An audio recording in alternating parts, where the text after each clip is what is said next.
Caríssimos amigos e irmãos, que a paz do Senhor esteja com todos vocês. É domingo, dia do Senhor, e esse domingo o Papa Francisco reservou para um dia especial de recordação dos avós, dos idosos.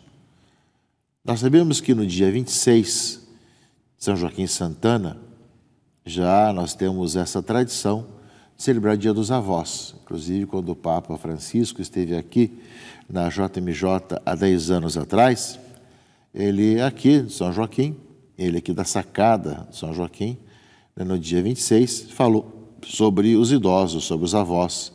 E durante o seu trajeto no Papa Móvel, fez questão de cumprimentar muitas pessoas idosas, algumas até com quase 100 anos, que estavam ali na passagem do Santo Padre. Agora, já é o terceiro domingo que ele instituiu, é a terceira jornada mundial dos avós e dos idosos, no domingo próximo do dia 26. Dia 26, dia de Santana e São Joaquim, que é considerado dia dos avós, mas o Papa colocou no domingo que antecede o dia 26.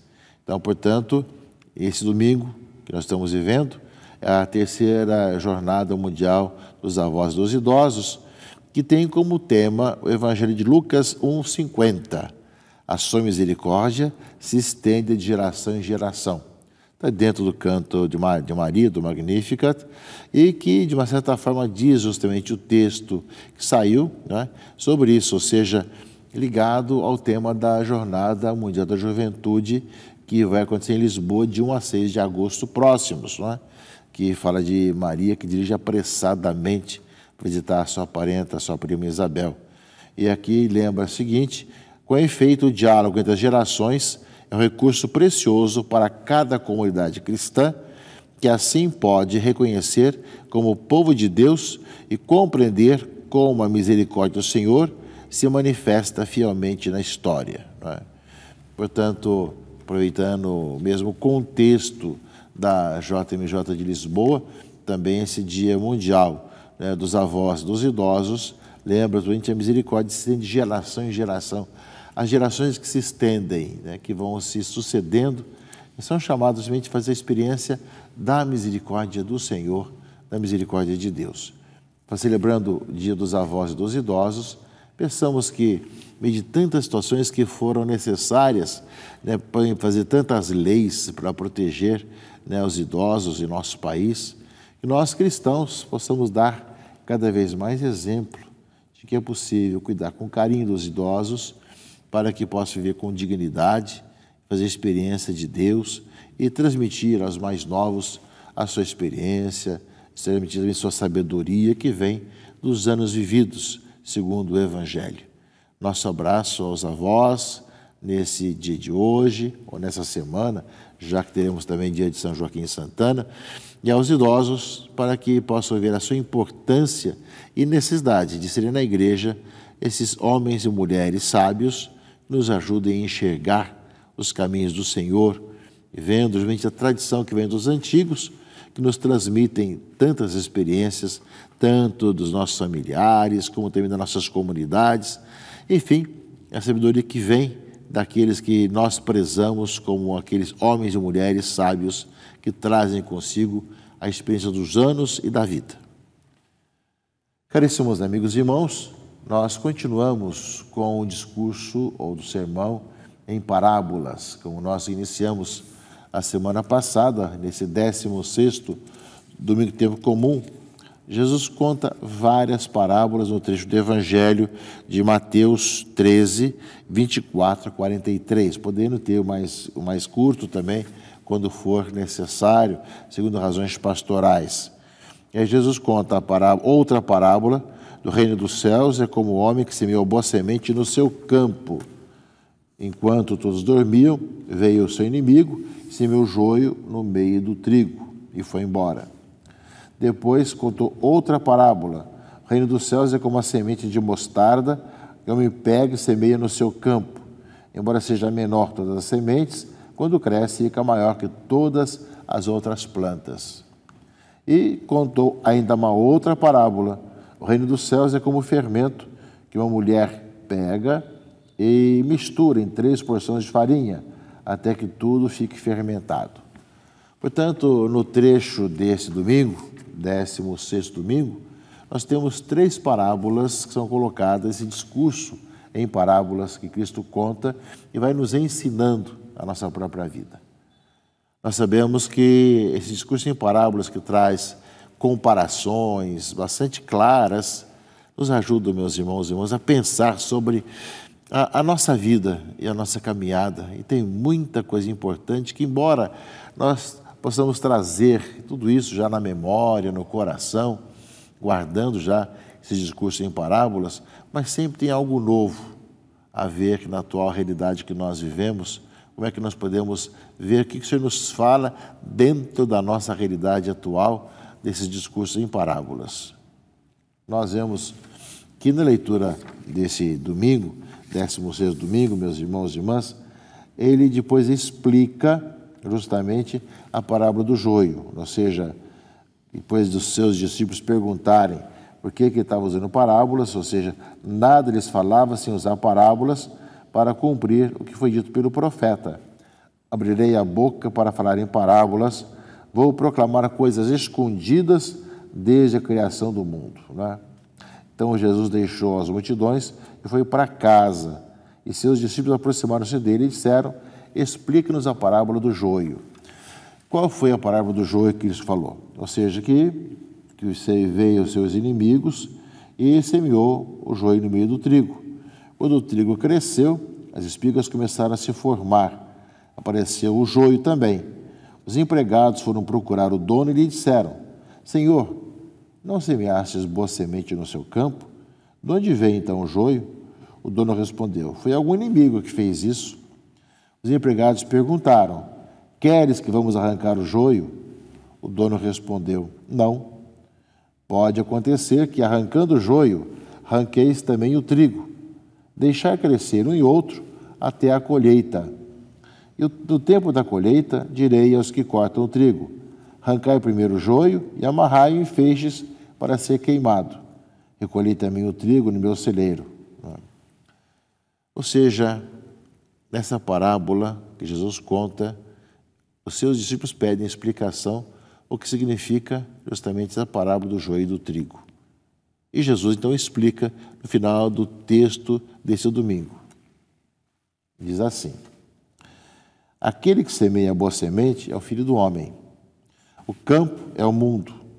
A boa semente são os que pertencem ao reino. Os joios são os que pertencem ao maligno. O inimigo que semeou o joio é o diabo. A colheita é o fim dos tempos. Os ceifeiros são os anjos. Como o joio é recolhido e queimado ao fogo, assim também acontecerá no fim dos tempos. O Filho do Homem enviará os seus anjos, eles retirarão do seu reino todos os que se fazem outro pecar e os que praticam o mal, e depois os lançarão na fornalha de fogo. Ali haverá choro e ranger de dentes. Então os justos brilharão como o sol no reino de seu Pai. Quem tem ouvidos, ouça. Então, meus irmãos e irmãs, é muito claro, ou seja, a boa semente, filhos do reino, semente boa que leva a pessoa a ver uma vida nova, e o diabo que vem que semeia o joio. Essa é uma realidade. Porém, tem um texto que fala na parábola que é muito importante, que nós também somos chamados a pensar, porque naquela época existiam também aqueles puristas que, a logo dizia que aqueles que erram deviam ser logo eliminados e acabar com aqueles que fazem os erros, né? Vejam o que Jesus fala na parábola. Quando os empregados perguntaram: queres que vamos arrancar o joio? Não. Pode acontecer que, arrancando o joio, arranqueis também o trigo. Deixai crescer um e outro até a colheita. O bem e o mal subsistem ao nosso redor, estão junto conosco, ou seja, convivem. Ou seja, é no final dos tempos e que cada um vai ser recolhido. Então nós temos tempos de conversão até o fim, mas é no final que nós seremos colhidos como o joio ou como o trigo, para o fogo ou para o reino. Então é nesse aspecto, meus irmãos e irmãs, que a parábola do joio e do trigo fala do mal que é semeado no mundo, que existe e coexiste com o bem, e ao mesmo tempo que não é colhido antes, porque Claro, no início, joio e trigo parecem muito próximos. Não temos muita essa experiência em nosso país, que não temos muitas plantações de trigo e não vemos essa diferença entre joio e trigo, mas segundo aqueles que têm essa experiência, que no início parecem muito próximos um do outro. É com o passar do tempo que vai se vendo o que é joio e o que é trigo. Assim também fala Jesus: esperem até chegar a colheita. Quando chegar o momento de prestar contas da nossa vida, vai ver quem é trigo e quem é joio. Quem ele foi levado pelo maligno, pelo diabo, quem foi levado pelo reino, pelo Espírito Santo. Portanto, é o tempo que vai mostrando para todos nós, meus irmãos e irmãs, o que é que nós somos chamados a ser. E enquanto nós vivemos, temos essa possibilidade de sermos cada vez também pessoas que se convertam. Diferente do joio e do trigo, que tem a semente, já nascem destinadas a isso, o ser humano pode se converter, pode mudar de vida. Quantos que passaram fazendo mal e podem se converter? Mas o bem e o mal vamos convivendo uns com os outros até o final dos tempos. Cabe a nós sermos o trigo bom. Cabe a nós, pedimos o dom da conversão, para sermos as pessoas que deixam que cada vez os valores do reino aconteçam em nossa vida. Mesmo que sejamos rodeados do joio, de tanta coisa errada no redor. E nós somos assim. Vocês podem ver que quantas situações contrárias ao Evangelho existem ao nosso redor. Não somos nós que vamos julgar ou resolver. Importante que nós sejamos pessoas que vivam o reino, vivem os valores do reino, convivendo uns com os outros, sem se deixar contaminar pelo mal, mas fazendo o bem e passando pelo mundo fazendo o bem. Eis o desafio, meus irmãos e irmãs, que a parábola do joio e do trigo coloca para nós.